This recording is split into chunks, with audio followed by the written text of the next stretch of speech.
What if the ultimate royal fairy tale wasn't just a romance, but a carefully choreographed climb toward a $1 billion ceiling that has finally started to crack?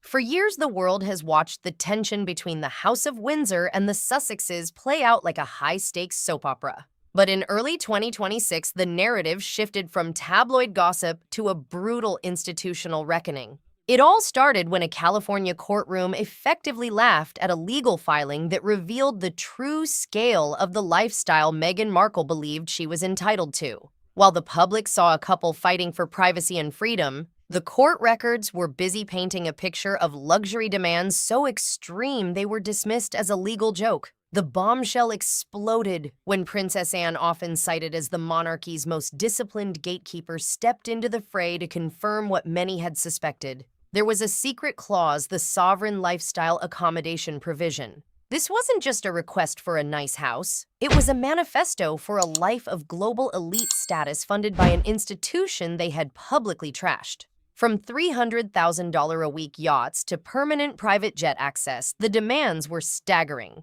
But the real shock didn't come from the luxury itself. It came from the realization that the monarchy was no longer willing to stay silent to protect the family brand. The era of never complain, never explain has been replaced by a doctrine of exposé and separate. This legal disaster in the California courts wasn't just a blow to her finances. It was a blow to the very narrative she spent years building. The court rejected the claims on January 30th, 2026, calling the clause incompatible with U.S. family law and bordering on absurdity. Princess Anne slammed the idea that private marital expectations could ever be treated as royal obligations. It was a categorical rejection that left the Duchess of Sussex in a precarious position. For a woman who reportedly had Prince Harry on her vision board since she was a teenager, the reality of being stuck with a man who lacks the billionaire status she craves is becoming an unavoidable conflict. But that wasn't even the most scandalous revelation to surface this week. While the legal battles in California were making headlines, a far more mysterious story was emerging from the Persian Gulf involving a $50 million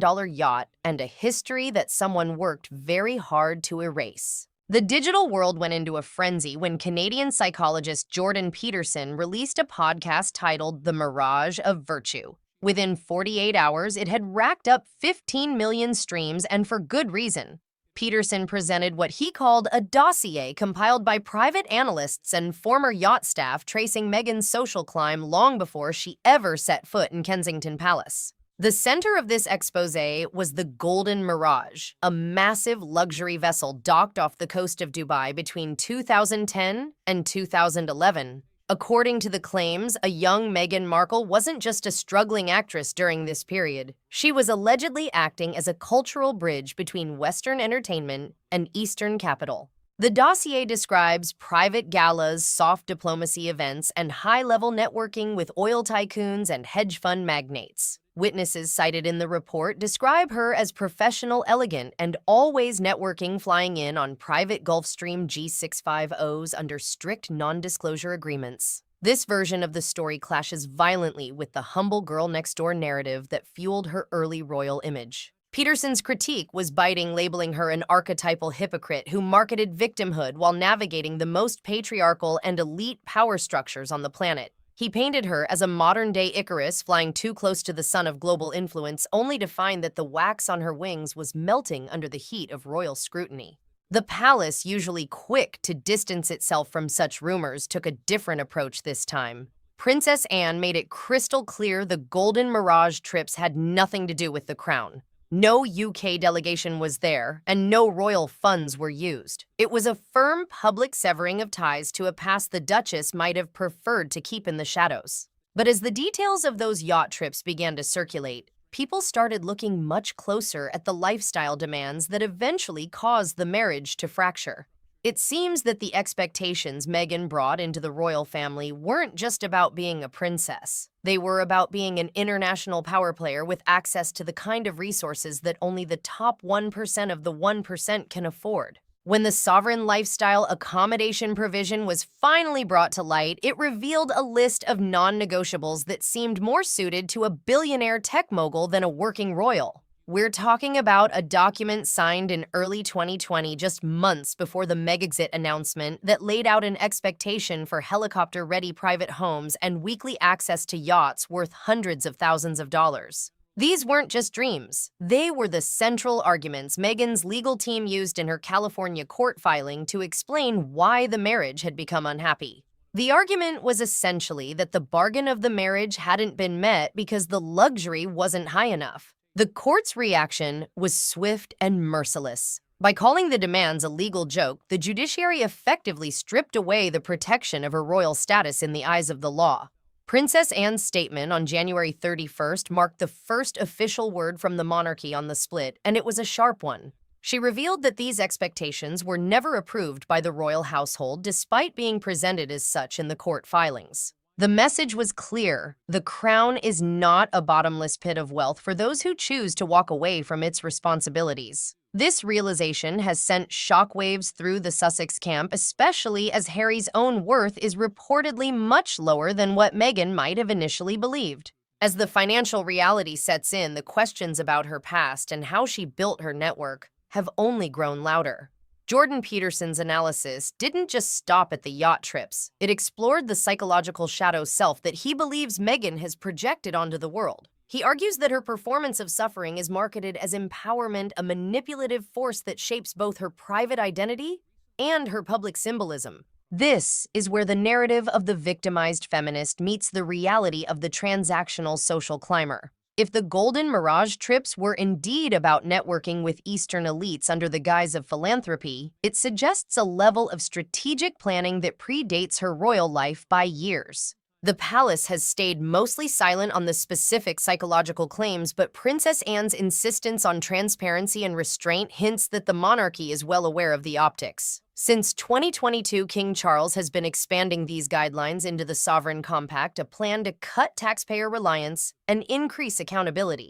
Anne's warning was a shot across the bow. The royal family will not be a backdrop for personal theatrics. Those who leave cannot drag the shadows of their past back into the spotlight. And speaking of shadows, there is one name that keeps appearing whenever Meghan's rise is discussed, a man who has been called the unsung architect of her modern persona. Marcus Anderson, the Soho House executive, is often seen as the key associate who helped orchestrate the private events that blended social grooming with strategic matchmaking. The dossier presented by Peterson hints at ties that go even deeper, reaching into the world of international finance and fugitive billionaires. While no direct link has been proven between Meghan and the infamous Joe Low, the man at the center of the 1MDB scandal, the imagery of luxury yachts and soft power dinners mirrors the scenes from that massive legal case. The palace issued a rare statement on February 1st, 2026, clarifying that no Windsor has had financial or personal ties to these individuals beyond polite acknowledgement. This was a clear signal that they are taking the Peterson dossier seriously. They are drawing a line between the institution and the associates Meghan brought into the royal orbit. The concern is that the Sussex brand has become a liability not just because of their public attacks on the family, but because of the commercial scaffolding behind their rise. If Meghan's image as a feminist icon is dented by revelations of transactional networking in her early career, the entire narrative of her being wronged by the monarchy collapses. Critics are already warning that the 2021 Oprah interview may have skipped over these key details, leaving a void that is now being filled by viral podcasts and leaked documents. As the pressure mounts, the monarchy is moving to reaffirm its boundaries with a strategy of monarchical austerity. Princess Anne has become the face of this movement, emphasizing a clear separation between royal identity and private indulgence. Her remarks on February 2nd were deliberate and impactful. She stated that the crown does not fund or condone private luxury that falls outside the scope of state missions. This is a crucial distinction as the monarchy defends itself against headlines claiming unchecked royal luxury, while the UK faces inflation and budget cuts. The 2025 financial report shows that the monarchy is becoming more self-sufficient, relying on tourism, agriculture, and licensing rather than the sovereign grant. This shift toward thrift and transparency is a direct challenge to the Sussex lifestyle. If the monarchy itself is cutting back, how can Harry and Meghan justify their demands for private jets and five-star accommodations Anne's message was that royalty is defined by discipline and duty, not by the height of one's heels or the length of one's yacht. This moral condemnation hits even harder because it's not just about money. It's about the soul of the institution. The Crown is choosing substance over spectacle, and in doing so, it's leaving the Sussexes out in the cold. The situation has become so volatile that Harry's popularity has accelerated into a high-speed plumb. A new poll reveals that the public is losing interest in the narrative of the royal victim. Instead, they are seeing a man who may have been used as a stepping stone toward a title and a platform. Commentators are now openly discussing whether Harry would even be welcome back if his marriage collapsed. Could the Crown reintegrate a man who has spent years lashing out at the very people now tasked with his potential return? Princess Anne has stayed silent on the personal aspects of Harry's future, but she has announced a formal press conference to outline his constitutional role and financial independence. This press conference, scheduled for February 6th at Marlborough House, is expected to be one of the most consequential moves the monarchy has made in years. Sources say that Anne will host a rare media event to define the Crown's stance once and for all. This is being called the policy of symbolic closure, a formal severance of not just titles, but narratives. The Crown wants to end the half-in, half-out limbo that has defined the Sussex era since 2020. No more royal references in memoirs, no more ambiguous podcast bios, and no more hints that private ventures are backed by royal blood. But for Harry to even be considered for a return, the conditions would be ruthless.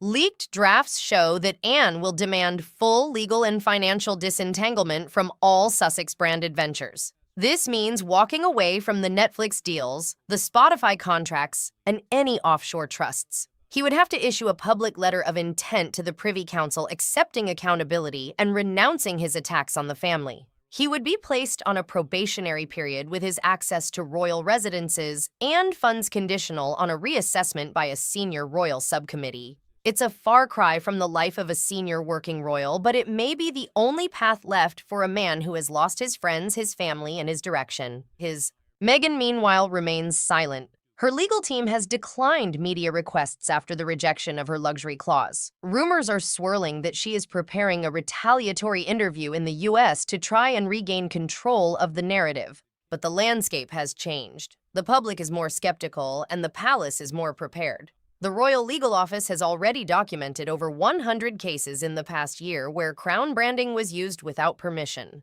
They are moving from passive observers to active challengers ready to fight for the integrity of their symbols and titles in court. This isn't just a divorce story or a family feud. It's a clash of ideologies. On one side, you have the curated influencer-style narrative of the Sussexes where victimhood is a commodity and luxury is a right. On the other, you have the House of Windsor, which is attempting to reclaim its meaning through integrity and restraint. Princess Anne's upcoming speech will likely emphasize that a royal name is a responsibility earned, not a mask for profit. It's a bold statement of authority that signals the end of an era where silence was the palace's only defense. The drama surrounding the Golden Mirage yacht and the Dubai galas has served as a catalyst for this change. It forced the palace to look at the vulnerabilities created by narrative distortion. If an individual can weaponize their association with the crown to build a private empire, the institution itself is at risk. By drawing a firm line between royal obligation and personal performance, King Charles and Princess Anne are attempting to safeguard the monarchy for the next generation. They are teaching a hard lesson that the crown cannot be held responsible for the lifestyle ambitions of those who choose to leave its moral framework. As we look toward the February 6th declaration, the tension is palpable.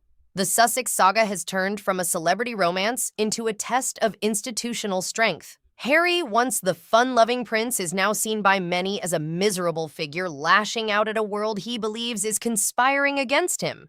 Meghan is viewed as a woman looking for a solution to her financial ambitions rather than a partner. The Netflix ruse and the fake second season of their reality show haven't fooled the public. The realization is setting in that the Sussexes have served their purpose for each other, and as their purposes no longer align, the fracture is widening. Princess Anne's role in this has been nothing short of strategic. She has held briefings with the Lord President of the Privy Council and the Lord Chamberlain, ensuring that every move the Crown makes is legally and constitutionally sound.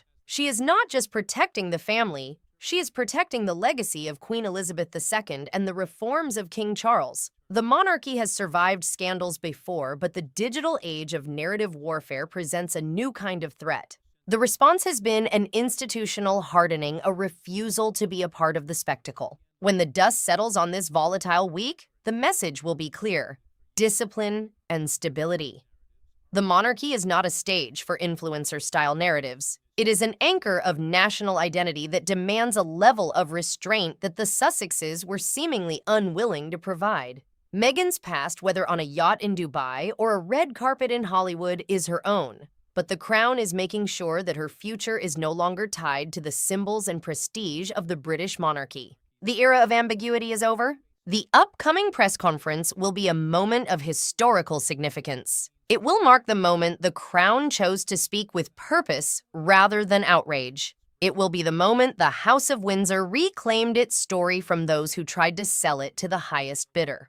For the royal family, this may be the most radical act of all, choosing to be defined by what they won't do rather than what they have. Reclaiming meaning through integrity, not image, is the goal. And as the world waits for Princess Anne to take the podium, it's clear that the final word won't be spoken by a celebrity in an interview, but by a princess in a hall of history. The declaration will serve as a warning to international media and digital platforms. The crown will no longer tolerate the repackaging of royal experiences for profit. This is a direct jab at the ghost-written books and the carefully curated interviews that have defined the last few years. It's a move that says the monarchy is not for sale. If Harry and Meghan want to build a life in California, they are free to do so, but they must do it without the shadows of the past providing the light.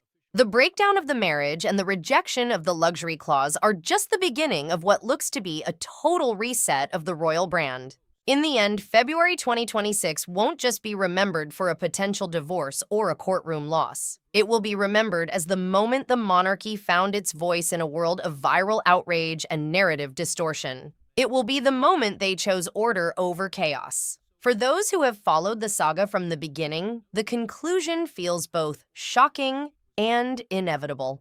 The fairy tale is over and the reality of responsibility has taken its place. The House of Windsor is drawing its line in the sand, and this time they aren't looking back. As we look at the photos of a figure resembling Meghan on that yacht in 2010 pinned by metadata to Jumeirah Beach, we see the beginning of a climb that has reached its peak. The Icarus analogy feels more fitting than ever.